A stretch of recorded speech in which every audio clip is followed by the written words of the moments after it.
এদিকে ওই তো ইউটিউবে দেখছিলাম।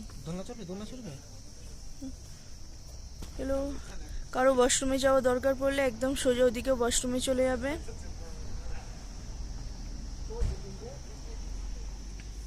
একটা হচ্ছে ইকো ট্যুরিজম পার্ক, মানে পদমচেন ফরেস্ট।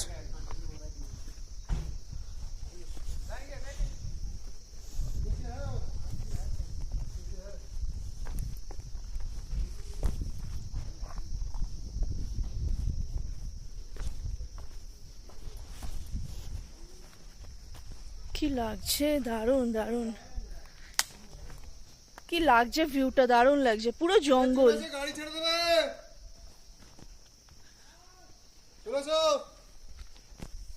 যাই, এটা পুরো পাইনের জঙ্গল মনে হচ্ছে, পাইন গাছের জঙ্গল।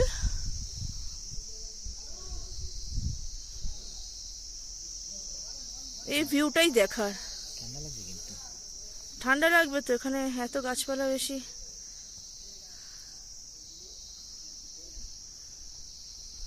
কেমন লাগছে ফরেস্টটা? দারুণ, এক কথায় অসাধারণ।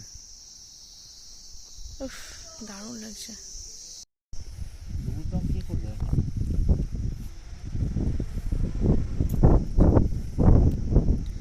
বাপরে কি ঠান্ডা হাওয়া দিচ্ছে! এত জায়গায় সাইট সিন করেছি, পদমচেন ফরেস্টে এত ঠান্ডা হাওয়া দেবে ভাবতে পারিনি। পুরো পাইনের জঙ্গল। হ্যাঁ হ্যাঁ যাচ্ছি, পুরো পাইনের ঘন পাইনের জঙ্গল। আর যত গভীরে জঙ্গলে নামছি তত ঠান্ডা লাগছে। উফ উফ, কি ঠান্ডা লাগছে।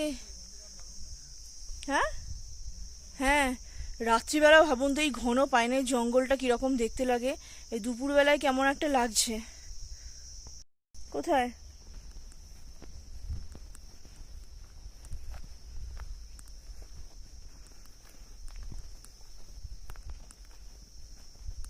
বেশি ধারে যেও না, কত কাঁচ পড়ে আছে দেখেছো? ওফ, সেই লাগছে ভিউটা, দেখো অপূর্ব লাগছে, অপূর্ব। পুরো মেঘালয় যেমন যখন বেড়াতে গেছিলাম, মেঘালয় তো এরকম মেঘ ছিল।